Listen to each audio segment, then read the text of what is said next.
చిన్ని కృష్ణయ్యకు వెన్నదొంగకు వెన్నుండలు చేద్దాం. కప్పు బియ్యం పిండి, సాల్ట్, పావు కప్పు వెన్న వేసి కలుపుదాం.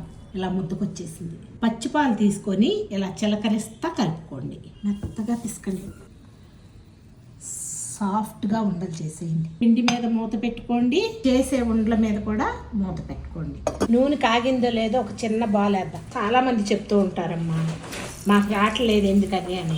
2 వేయండి, ఒక 4 వేయండి, టైం ఇవ్వండి, మళ్ళీ ఒక 4 వేయండి. కొన్ని ఉండలు మాత్రమే వేయాలి. నూనె అంతా పాడైపోతుంది, ఉండలు పగిలిపోతాయి అమ్మ. వేగినవన్నీ తీసేసుకోండి. 1 కప్పు బియ్యం పిండికి 1/2 కప్పు బెల్లం వేద్దాం. నీళ్లు పోయండి. బూర్ల పాకం రానిద్దాం. దగ్గరికి వచ్చేసింది చూసారు. నెయ్యి వేయండి. యాలకల పౌడర్ కూడా వేసేద్దాం. వేయించి పెట్టుకుని వెన్నుండల్ని పాకంలో వేసేయండి. నిదానంగా తిప్పండి. పాకం అంతా ఉండలకు అడ్డుకుపోతుంది. గలగలలాడిపోతా వచ్చేసినాయి కదా. నైవేద్యం పెట్టేసుకుంటామేనమ్మా.